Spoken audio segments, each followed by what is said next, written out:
A major stop on the Iceland Grand Tour is the Westman Islands, just a 40-minute ferry crossing from the south coast. While locals sit inside, tourists soak up the view as we approach the craggy group of islands.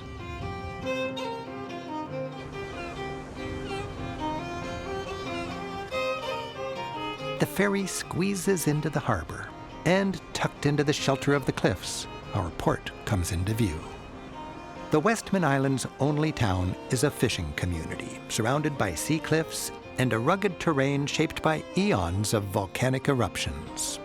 Sightseeing boats are dwarfed and outnumbered by a fleet of fishing boats.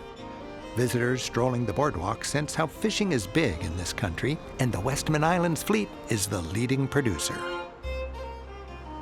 Main Street has most of the commerce, and it leads past inviting neighborhood lanes to a classic Icelandic church.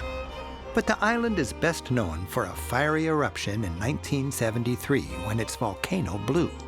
It was a massive event. The island actually increased in size. The town's volcano museum tells the story.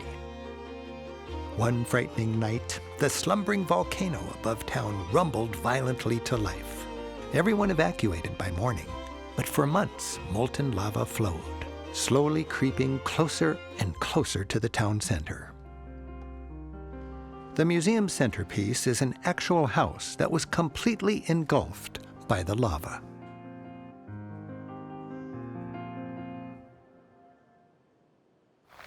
"50 years ago, this was an oozing wall of red-hot molten lava. It was a slow-motion disaster, gradually consuming the town. Thankfully, it stopped right here." Back at the harbor front, we're catching a minibus tour to get a more personal take on that terrifying eruption and to explore the island. Local guide Abby was born and raised here, knows the island, and is ready to roll.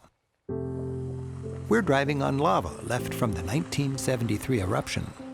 So, you know, good things, bad things with this huge eruption like this. Now, nobody died because of the eruption, which is a very good thing. We gained also about 20%. The island increased in size about 20%. And you're more famous for tourists because you had the volcano. Well, yes, it got us on the map also. Underneath us are streets, 50 meters down. Underneath us, we have streets, we have houses. Actually, not far from here is my grandparents' house. And right here below is one of our schools. This marking here is a memorial about a house underneath here from a wealthy fisherman. His house was straight down. This house right underneath us here. Huh. And everywhere on this lava, we have these wooden crosses, like this one here, for example. This is called Langagata, one of many streets that went under. So that's the name of a street? There's the name of the street right underneath us. The town side of the lava ridge has additional examples of what was lost and reminders of how the entire town could have been consumed by the lava flow. The Westman Islands are famous for being the home of many species of seabirds that nest in the grassy ledges and cliffs by the millions.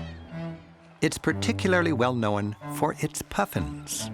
Abby takes us to a thriving colony, popular with birders and tourists alike.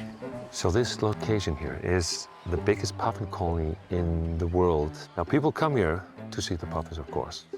The puffins, they live in the ocean for 8 months. And they're only here during the summer just to do that one thing, and that is to make that one egg a year that they make. They make one egg per year, per couple. Now, half of the colony is right now underneath here. There are thousands of birds sitting, taking care of the egg right now. Underneath us? Underneath us right now. Literally under us now. Underneath us. Everywhere is a burrow where they've digged in. And they have this like an apartment kind of. And half of the colony is outside now, out in the ocean, getting fish. And the other half is taking care of the egg. And people all around the world come to see the puffins, of course. And they come here.